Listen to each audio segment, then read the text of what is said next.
दोस्तों, मैं आज बात करूंगी स्टायरीन गैस लीकेज के बारे में, स्टायरीन गैस के बारे में। आपने आजकल न्यूज में सुना ही होगा कि विशाखापत्तनम में, विजाग में स्टायरीन गैस का लीकेज हुआ है। ये जो लीकेज हुआ है, इसमें वहां के आसपास के जो लोग थे, विद इन 5 किलोमीटर की रेडियस के अंदर रहने वाले जो लोग थे, वो इससे काफी हताहत हुए हैं। इसमें जो स्टायरीन केमिकल है, ये अगर आप सोच रहे हैं कि आपको इस न्यूज से, स्टायरीन केमिकल के बारे में जानने से आपको कुछ नहीं लेना देना, तो आप बहुत बड़ी गलतफहमी में जी रहे हैं। क्योंकि जो स्टायरीन है, इससे ना सिर्फ वही लोग एक्सपोज हुए हैं जो वहां पर लीकेज हुआ है, बल्कि ये आपके रोजमर्रा की चीजों में भी है, प्रेजेंट है, और आप सभी इसके एक्सपोजर में आ रहे हैं। इसलिए स्टायरीन गैस केमिकल के बारे में जानना आपके लिए बहुत ज्यादा जरूरी है। मैं आज आपको पहले स्टायरीन कंपाउंड के बारे में बताऊंगी, ये क्या केमिकल होता है। फिर मैं आपको बताऊंगी स्टायरीन गैस की लीकेज के बारे में जो हमारी विशाखापत्तनम में हुई है। इसके बाद मैं आपको बताऊंगी स्टायरीन किन किन चीजों में मौजूद होता है, किन नेचुरल प्रोडक्ट्स में और किन किन कंज्यूमर प्रोडक्ट्स में स्टायरीन यूज होता है। और फिर मैं बताऊंगी आपको कि लॉन्ग टर्म एक्सपोजर और शॉर्ट टर्म एक्सपोजर के बारे में, इसके क्या क्या सिम्टम्स हो सकते हैं। फिर मैं बात करूंगी कि आप इन सिम्टम्स से कैसे बच सकते हैं। तो चलिए शुरू करते हैं। सबसे पहले मैं आपको बताती हूँ लीकेज के बारे में जो आजकल न्यूज में आई हुई है। जो स्टायरीन गैस का लीकेज हुआ है, ये LG polymer India private limited नाम की कंपनी है, जो कि विदेशी कंपनी है। इसके प्लांट में लीकेज हुआ है विजाग में। अब इसके लीकेज की वजह से वहां पर 11 लोगों की जान अब तक जा चुकी है और कई सौ लोग इसमें हॉस्पिटलाइज्ड हुए हैं। और ये जो प्लांट है, उससे जो 5 किलोमीटर की रेडियस है, उस प्लांट से 5 किलोमीटर की रेडियस के अंदर रहने वाले लोग इसमें रिस्क पर हैं, जो कि आगे फर्दर भी सिम्टम्स इनको डेवलप हो सकते हैं। इस लीकेज को जो है, ये जो एक्सीडेंट हुआ है, इसको सुओ मोटो कॉग्निजेंस समझते हुए NGT ने, यानी नेशनल ग्रीन ट्राइब्यूनल ने जो है कंपनी के डायरेक्टर पर 50 करोड़ रुपए विजाग के DM को देने के लिए कहा है। तो चलिए, ये तो हो गई है न्यूज जो अभी करंट में है। अब मैं आपको बताती हूँ स्टायरीन गैस कंपाउंड के बारे में। और जो केमिकल है स्टायरीन का जो पॉलीमर है, इसको पॉलीस्टायरीन भी बोलते हैं। स्टायरीन जो है, ये बेंजीन का डेरिवेटिव होता है, जो कि हाईली वॉलेटाइल, फ्लेमेबल और कलरलेस लिक्विड है। और लो कंसंट्रेशन पर इसकी कोई ऑर्डर नहीं होती है। अगर इसकी कंसंट्रेशन 0.016 से लगभग 4 गुना ज्यादा होती है, तभी इसको स्मेल किया जा सकता है। और जो है, ये इनसॉल्युबल इन दी वाटर होता है। It is liquid soluble compound, और ये एसीटोन में भी सॉल्युबल है। तो स्टायरीन के बाद मैं अब आपको बताती हूँ कि अब ये किन किन चीजों में पाया जाता है। स्टायरीन जो है, हमारे कुछ नेचुरल प्रोडक्ट्स में पाया जाता है और कुछ कंज्यूमर प्रोडक्ट्स में भी पाया जाता है। पहले बात करते हैं कंज्यूमर प्रोडक्ट्स की। कौन कौन से कंज्यूमर प्रोडक्ट्स हैं जो आप लोग भी यूज कर रहे होंगे, तो ये बहुत ज्यादा जानना जरूरी है। ये लगभग हर उस चीज में पाया जाता है जो हम दैनिक दिनचर्या में यूज करते हैं। ये बिल्डिंग मटेरियल में, इंसुलेशन मटेरियल्स में, पेंट्स एंड वार्निशेस में, car parts, automobile parts, truck parts में पाया जाता है। इसके अलावा जो है, ये पाया जाता है रबर मटेरियल में, कुछ फूड एंड इलेक्ट्रिकल पैकेजिंग में पाया जाता है, और ये पाया जाता है बच्चों के जो टॉयज होते हैं प्लास्टिक मटेरियल में, और लगेज, बाथटब्स, शावर वगैरह में ये मिलता है। अब हम बात करते हैं किन नेचुरल चीजों में पाया जाता है। स्टायरीन पाया जाता है, पहले हम इसको अल्फाबेटिकली जानेंगे। सबसे पहले आता है B मतलब बेवरेजेस में ये मिलता है। फिर आता है C मतलब कॉफी बीन्स, सिनामन और सिगरेट्स में ये मिलता है। अब हम बात करते हैं, अब आता है next is L is liquid gum tree. Liquid gum tree एक टर्किश स्वीट गम ट्री होता है, जिसमें ये काफी भारी मात्रा में पाया जाता है। इसके बाद ये पाया जाता है नट्स में, मीट्स में और टार में भी ये मिलता है। तो आप इन चीजों का यूज तो कहीं ना कहीं करते ही होंगे, तो आप स्टायरीन के एक्सपोजर में आ रहे हैं, चाहे वो कम मात्रा में हो या ज्यादा मात्रा में हो, but it is sure that you are being exposed to this styrene chemical. तो अब हम बात करते हैं स्टायरीन के एक्सपोजर के बारे में। स्टायरीन का एक्सपोजर एक्यूट हो सकता है और क्रोनिक भी हो सकता है। एक्यूट एक्सपोजर मतलब अगर आप बहुत ज्यादा कंसंट्रेशन में थोड़े टाइम के लिए अगर इससे एक्सपोज हो गए हों, तो इससे आपको एक्यूट सिम्टम्स भी डेवलप हो सकते हैं। वो मैं आपको अभी बताऊंगी सिम्टम्स के बारे में। पहले हम बात करते हैं एक्सपोजर की। एक्यूट एक्सपोजर के बाद आता है क्रोनिक एक्सपोजर। WHO कहता है कि क्रोनिक एक्सपोजर क्या होता है। ये बताता है कि क्रोनिक एक्सपोजर का मतलब होता है, अगर आप मोर देन 25 ppm पर डेली 8 घंटा लगभग 15 साल से ज्यादा में इसके कांटेक्ट में आए हो तो ये क्रोनिक एक्सपोजर कहलाता है।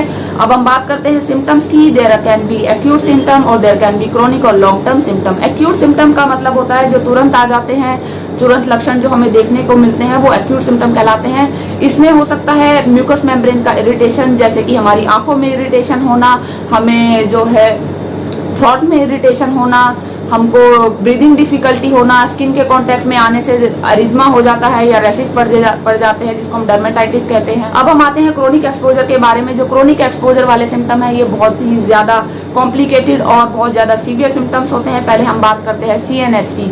इसमें सीएनएस डिस्फंक्शन होता है, both central and the peripheral nervous system इसमें अफेक्ट होता है। सेंट्रल नर्वस सिस्टम अफेक्ट होने की वजह से इसमें मेमोरी लॉस हो सकता है, खासतौर से लॉजिकल मेमोरी लॉस होता है।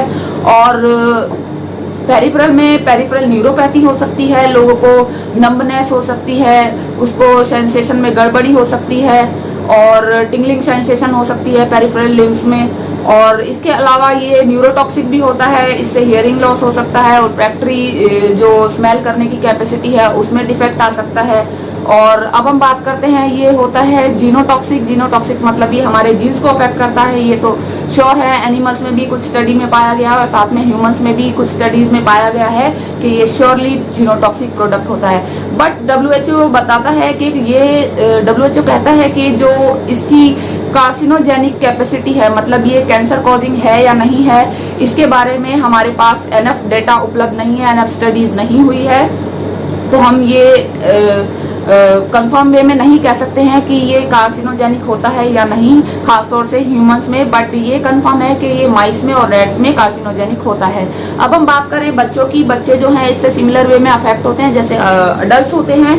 तो जैसे सिम्टम्स अडल्ट में आते हैं वैसे सिमिलर सिम्टम्स बच्चों में भी आते हैं। अब हम बात करते हैं कि ये एबॉर्शन करता है या नहीं करता है, स्टिल बर्थ करता है या नहीं, इन्फेंट डेथ, डेवलपमेंटल डिले, इन सब में इसके क्या इफेक्ट होते हैं। तो मैं आपको बता देती हूँ कि इंडिया में क्या वर्ल्ड में ही इतना एनफ स्टडीज नहीं हुई हैं जो कि इसके बारे में कंफर्म रूप से कह सकें कि ये spontaneous abortion, infant death, still birth या डेवलपमेंटल डिले करता है या नहीं। ये थोड़ा डाउटफुल है, इट इज नॉट कंफर्म कि ये सब चीजें करता है या नहीं।